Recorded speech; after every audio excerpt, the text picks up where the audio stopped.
ពេលម៉ែនៅរស់មិនអោយដំឡៃកាលម៉ែនៅរស់មិនអោយដំឡៃដល់ពេលម៉ែខ្សៃទើបស្ដាយស្រណោះកាលម៉ែនៅរស់កូនមិនគិតសោះឥឡូវយំខ្សោះនៅមុខធ្នោម៉ែកាលម៉ែនៅរស់កូនមិនមើលថែឥឡូវស្ដាយម៉ែ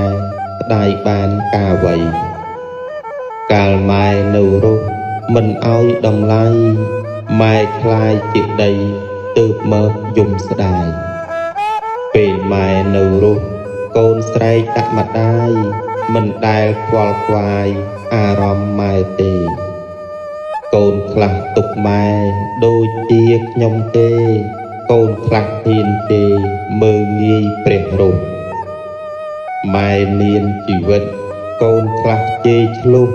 ដល់ម៉ែស្លាប់ហួសទើបឲ្យតម្លៃកាលម៉ែនៅរស់ឃ្លាននំចំណីកូនចៅប្រុសស្រី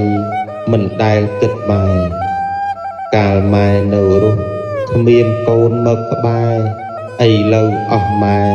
ទើបកូនដឹងខ្លួននិពន្ធដោយដួងសុវណ្ណ